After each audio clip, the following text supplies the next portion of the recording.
You are listening to Episode 2 of Last Stand at Wake, The Forgotten Survivors. This is an audio-only program for War Stories with Mark Felton. Back on Wake, the remaining prisoners were illegally put to work by the Japanese, constructing a myriad of defensive positions and obstacles as the Americans pushed closer to the island in their inexorable advance across the Pacific. Worked as slaves, by September 1942, 363 Americans were left alive, and with the completion of many of the defenses, the Japanese Navy decided to remove more of them to prison camps in Japan. A total of 265 Americans were loaded aboard the Tachibana Maru on the 30th of September and transported to Yokohama.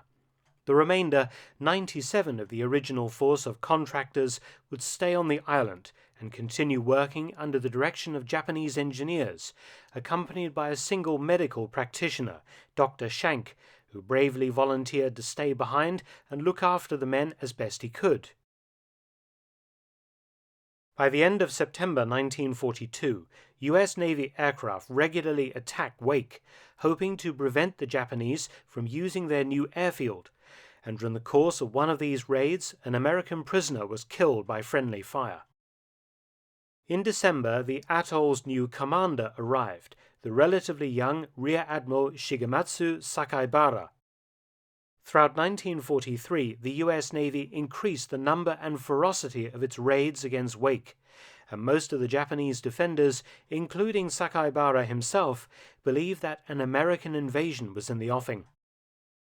American submarines constantly harassed Japanese shipping attempting to supply the atoll, and what appeared to have tipped the balance for Sakaibara was a raid in force by an American carrier task group that included the USS Yorktown on the 5th to 6th of October 1943. 2 days of unrelenting hell were unleashed upon the heads of the Japanese defenders, naval aircraft stacking up over the island to deposit a total of 340 tons of bombs, accompanied by American cruisers and destroyers battering the shore installations with their main and secondary armaments.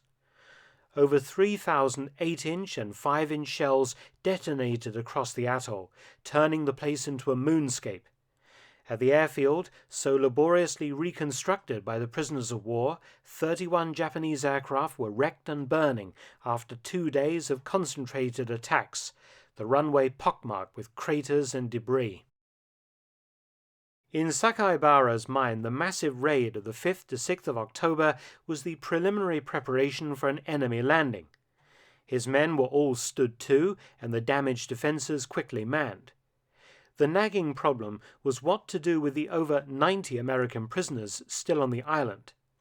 Sakaibara knew that he would require all of his men to stand off an American invasion, and men could not be wasted guarding prisoners, who in his mind had already outlived their usefulness. Lieutenant Commander Tachibana, officer commanding the Special Naval Landing Party's headquarters company, was summoned to Sakaibara's bunker shortly after sundown on the 7th of October. Tachibana had once been a student of Sakaibara when the latter had been an instructor at the Etijima Naval Academy before the war, and the younger officer liked and admired his commander. After some general discussions had been concluded concerning the island's defences and supplies, Sakaibara suddenly announced a new order, which stunned Tachibana. Quote, "The headquarters company leader is to use his men and shoot to death the prisoners of war on the northern shore." Unquote. During his post-war interrogation, Tachibana admitted that because he knew the admiral well, he was confident, therefore, that such a serious decision would have been weighed carefully in Sakaibara's mind before he had issued such an instruction to any subordinate.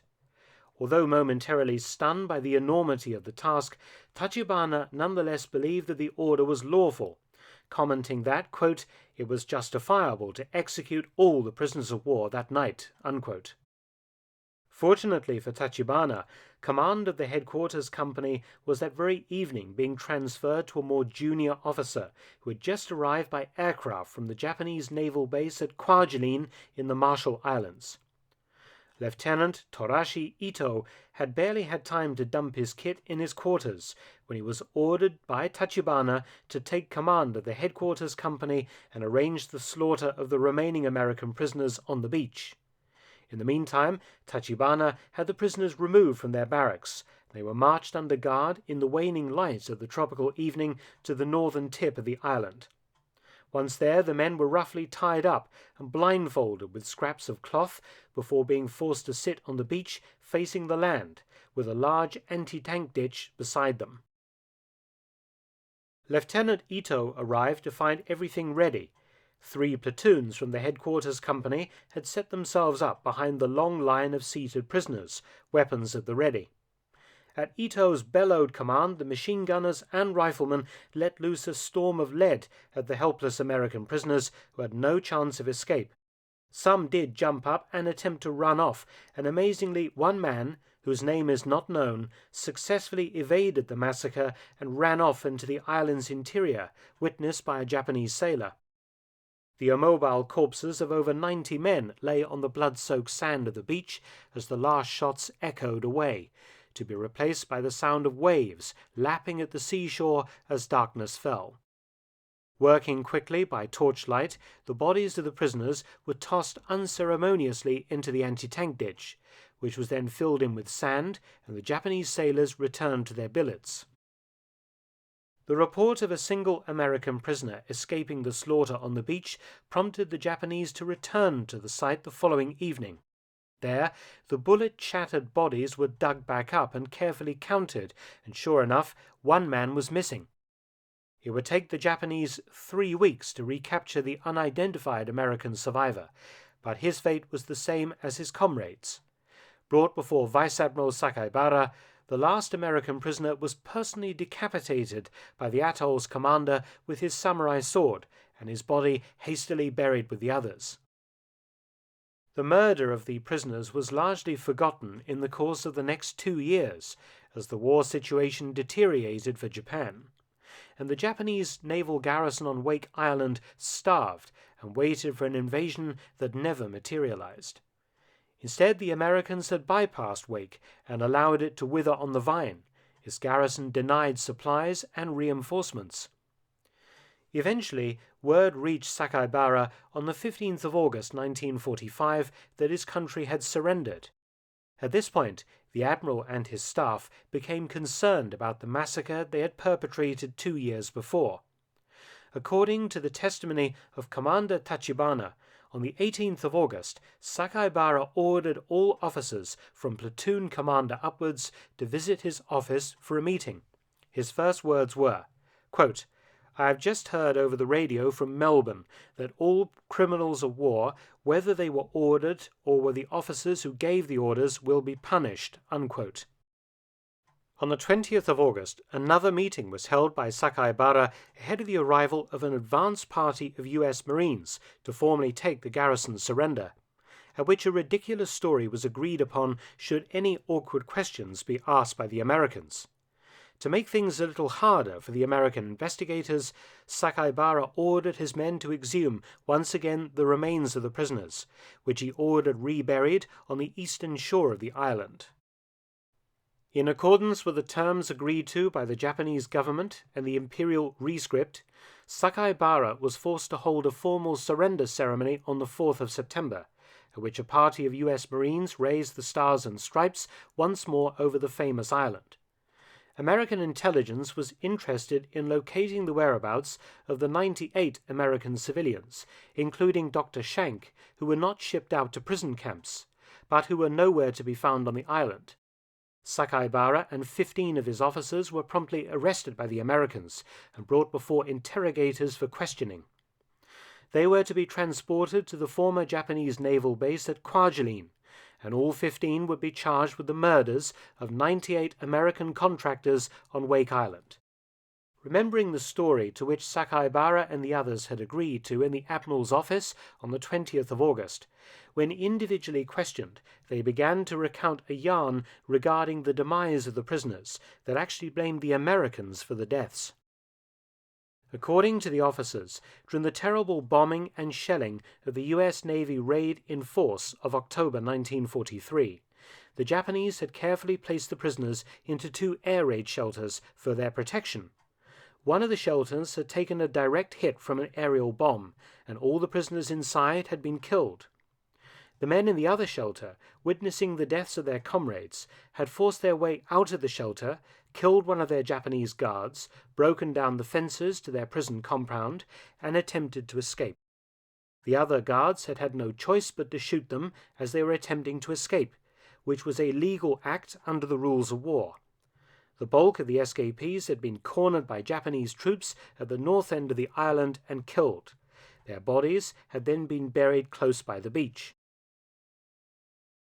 The American interrogators did not believe this story and made it clear to the Japanese prisoners that further investigations would be made.